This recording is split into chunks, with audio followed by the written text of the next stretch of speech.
There is another reason why kids appear so fascinating to us. It's the hormones. It's not only the human kid. The babies of even animals appear so cute. That's a ploy of Prakriti. Babies have to appear cute, otherwise they are so defenseless that they would be smashed. Babies must appear cute. That does not mean that babies have something extraordinary in them. It's just that you are conditioned to find any baby cute.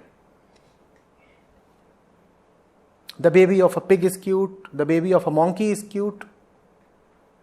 Even little snakes you don't feel like killing. If you come across a full-grown cobra,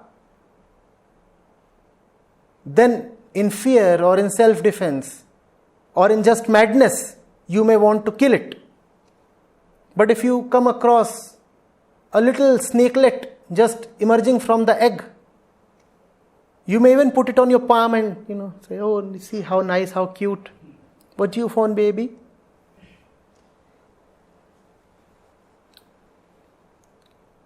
Prakriti does it so that the snake species may survive.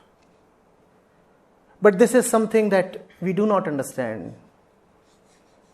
And regrettably, I say that most women do not understand. They have such fascination for babies that for the sake of babies, they often destroy all their life.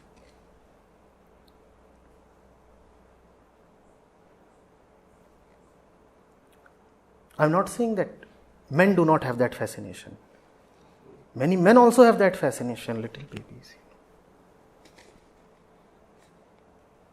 It doesn't matter whether it's a man or a woman.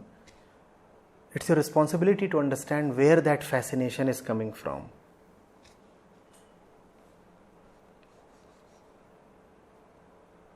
Biological, sexual.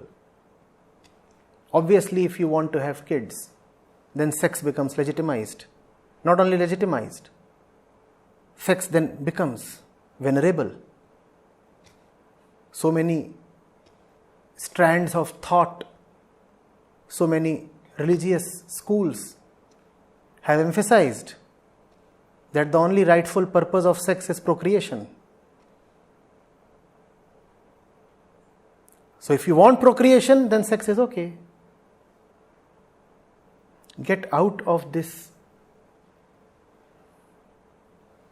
obsession with kids. The more you obsess with kids, the more you show how body-centered, egg-centered, and Prakriti-centered you are.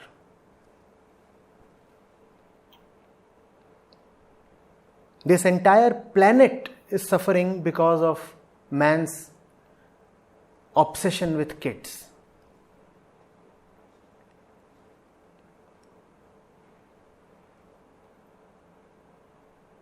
You produce kids as if the kid would forever remain a kid. You totally forget that the kid would soon, very, very soon, be a fully grown-up individual. But for 3 years of Kuchiku, you burden the planet with 100 years of the excreta of that full-grown individual. For how many years do you get to Kuchiku the kid? 3 years. And for how many years does that kid destroy the planet? 100 years. You do not see that. After 3 years, do you pack the kid back and parcel it back to your uterus? After 3 years, you leave the kid upon the world. Or you say that now I am busy preparing for the next one. So this one can now go out and destroy the streets.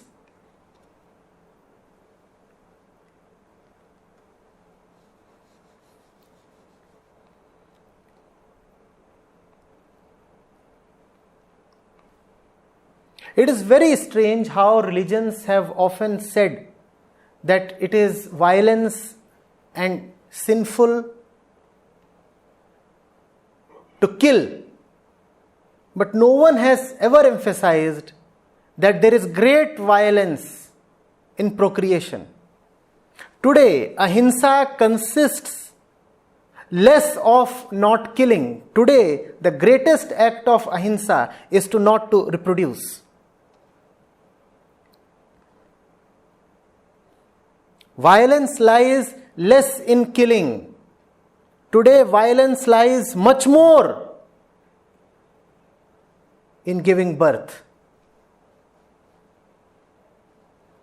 But if somebody is assaulting someone, you are quick to deplore. You say, oh, such violence, such violence. And if you come across a pregnant woman, you suddenly become so decent, so gentle, so accommodating and so tolerant.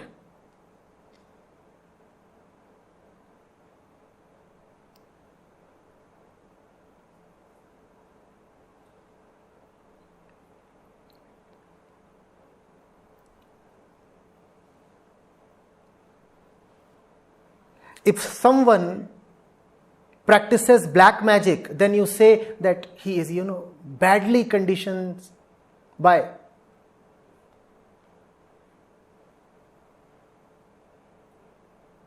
centuries of rituals, right?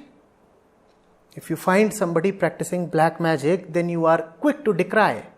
Oh,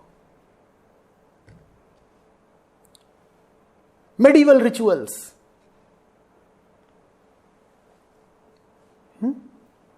And how old is this ritual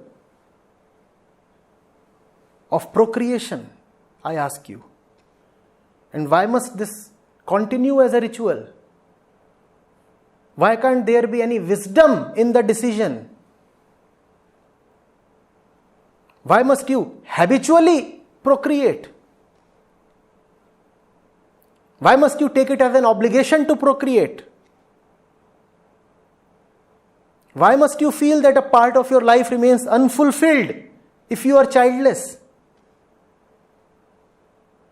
Is it not hoodoo and voodoo and black magic to believe so much in maternity and pregnancy and the fullness of the nest?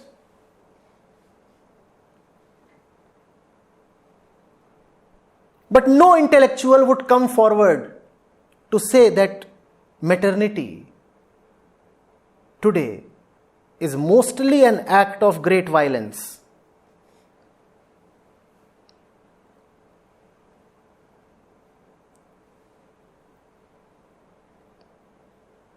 We keep on talking of saving life.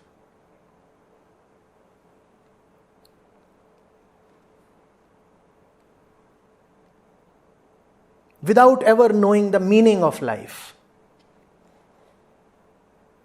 There would be a blood donation camp and the hoarding would read, donate blood, save a life. And you feel like asking, save what exactly? Save what? What do you mean by life?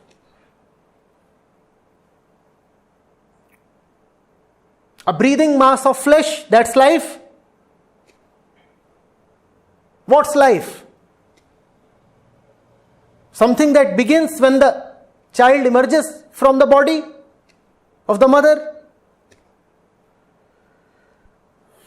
What is life? Do you really want to save life? Then first of all, learn what life is. Then you will really be interested in life and much less interested in giving birth.